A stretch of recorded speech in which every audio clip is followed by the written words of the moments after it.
All right, welcome back to another episode of the Wealth Building for Dummies podcast. My name is Kyle Demian. I'm joined here with Renji Matthew, per usual. And today we're talking about how to change your life over the next 90 days. This period of time is called the winter arc. And I actually didn't even realize until the last few days that this was coined this. Some people have said it lasts from October 1st to about April 1st, but it's a period of time around winter that a person just ultimately focuses and really zones in on improving themselves, both mentally and physically. And Renji and I, over the last few years that we've worked in business together, we've probably had some of our best months coming in October, November, and December, because we've really just ramped up to push ourselves to end the year strong and then to have just momentum and to be winning going into the new year. And I'll tell you what, when you're winning near the end of the year and you're going to set your New Year's resolutions, like your goals and your ideas for what you can accomplish in the next year are just so much greater and so much better because over the last 90 days, you've been crushing it. You know, you've been giving your all, putting in the time, putting in the effort, focusing on your mindset and your activity. And that's a lot about what we're going to talk about today is how over the next 90 days, because there's only 90 days left of 2024, which is insane, but how over the next 90 days, some practical steps that you guys can take to accelerate your business and accelerate your lives. So Renji, number one, wow, I can't believe there's only 90 days left of 2024. We started this podcast back at the beginning of the year and here we are. I think this is really close to our 90th episode. If not, it might be 89. But regardless, 90 days left of the year. What do you have to say, or what are some ideas for how people can just really accelerate their business and or their personal lives before going into 2025? A lot of people wait to set New Year's resolutions, just start at the beginning of the year. The problem with that is or at least this was my problem. My problem was let's say I'm trying to eat right or work out or whatever to start as a New Year's resolution. My problem was I would eat as bad as I can before, because I can't do this after the New Year's, and it's making me I'm setting myself up for failure, going down a spiral of at the beginning of the year, like, oh no, you have those issues, like it's like withdrawal from eating all the bad food, right? So like you mentioned before, now that we're where we are at now, the last several years, we use the last quarter of the year before to set up for success for the next year. It's like preparing for war, right? You're sitting down and figuring out what your goals are. How do you want to get there? What are your visions and your goals for next year? And you're setting up the end of the year so that you start next year successful, right? Instead of waiting till January to sit down and figure out what your goals are. And it might take you a month, 2 months to get to even at the start of that goal. But if you start at the last quarter now, you might start being successful right before the year starts. So you're starting the year out strong. Things will come up. Problems will arrive. And if you're not prepared, then that's when it'll fall. And this is what happens with New Year's resolutions. Something comes up, they fail, and then they're like, I already failed. I don't need to do this anymore. And I'm guilty of that myself. But what are your thoughts?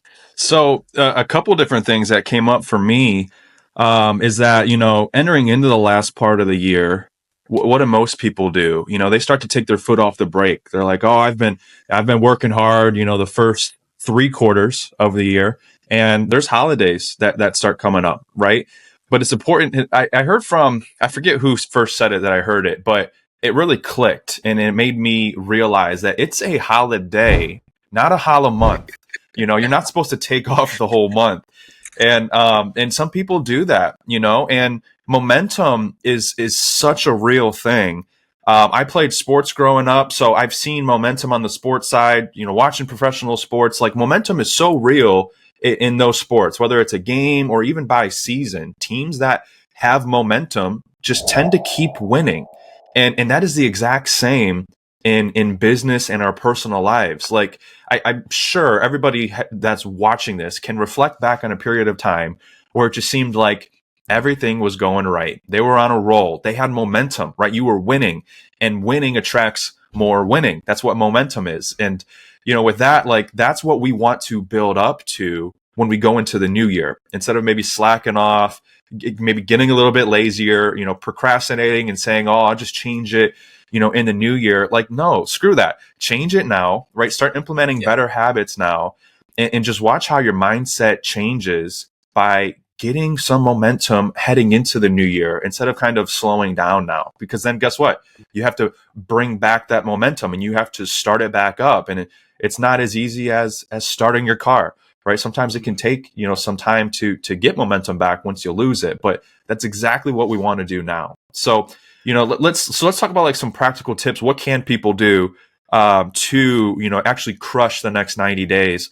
One of the like recommendations I would say for people is just to like sit down now, plan out maybe an evening or a morning where you can get into like just a deep period of reflection, right? And analyze, how your first first 3 quarters of the year have been. And just think about like 3 to 5 goals that you can set for yourself that are the SMART goals, right? Specific, measurable, attainable, realistic, and a time frame. That's what SMART stands for. I believe I got that right. But set SMART goals that you can actually achieve by the end of the year. That's going to push you. And a lot of this whole concept of this 90 days to set goals comes from a really good book called The 12-Week Year. I read that a few years ago, and I've always kind of used it as a part of my business to plan and map out goals based on 12 weeks. Because if you're really intentional about 12 weeks, which is almost about 90 days, you can achieve more than most people do in a full year just by setting goals, being intentional, working hard, and not giving up or just continuing to push. And then the idea of the 12-week year is after you work really hard for your 12 weeks or your about 90 days, then if you want to, you take a rest, you break for a week, and then you reset and get right back into the next 12-week year, right? So set about 3 to 5 goals, personal, business related, or whatever it is, and just go out and crush them, right? Renji, what other pieces of advice or maybe recommendations do you have for people to go out and crush the next 90 days? I think you said it perfectly. I think defining your dream and your goals is huge, right? Because if you don't have a clear dream or a clear goal, you're just throwing darts at a wall you don't see, right? Like you have to define what you're trying to do. You got to define what your dreams are, what your goals are, and if you have some and you just haven't been pursue it, maybe you use this time to prepare to take action, right? Because I think the biggest thing is a lot of times people are just so afraid of failure, but what they forget is failure is part of success.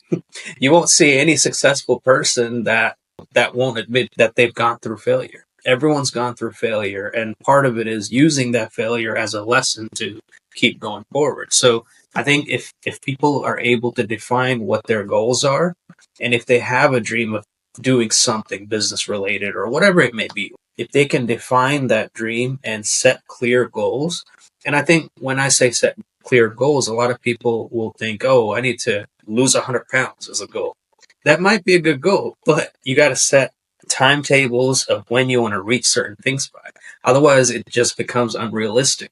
And then a lot of times when something becomes unrealistic up here, you just give up, right? So if you can define goals to reach a certain thing by a certain time, let's say you say you want to lose 5 pounds in a month. That's realistically doable. That's easily doable, even if you messed up. I don't know why I use this example a lot, but because I'm not a writer or anything, but if you have a dream to write a book, maybe sit down and figure out, okay, I'll write one chapter by the end of the year, or I'll write one page by the end of this week.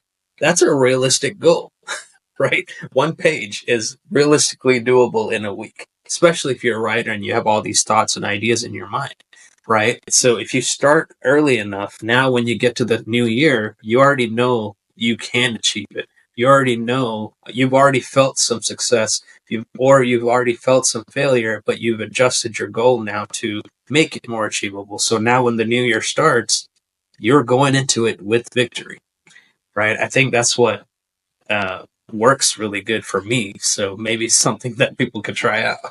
Absolutely.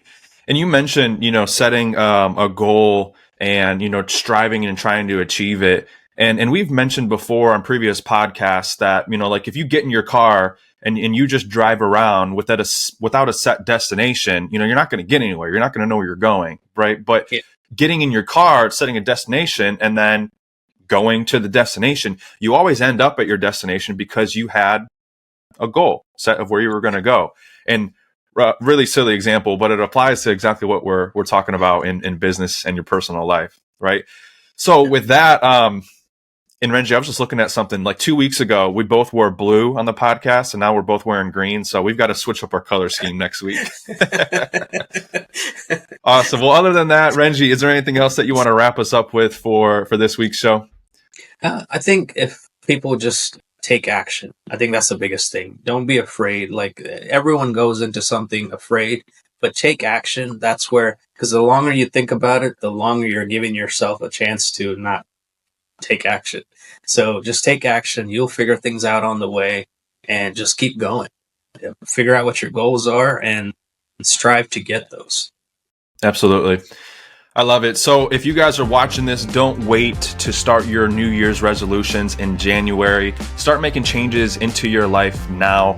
The gym is always crowded from January to February, and then it starts to fall off because people give up on their New Year's resolutions. People give up on their goals and their dreams. And that's because they could have, slacked off the last 3 months, gotten used to eating whatever they wanted, and they weren't working out. They just never built up a habit, right? But we have this opportunity now with exactly 90 days until the end of the year for us to go out and start to make some of these positive changes in our life and our business that we want anyways, but just don't wait until the new year to do it, right? So go out and crush it. If you guys got any value out of this show, make sure to like and subscribe below, and we'll see you guys on the next podcast. Take care.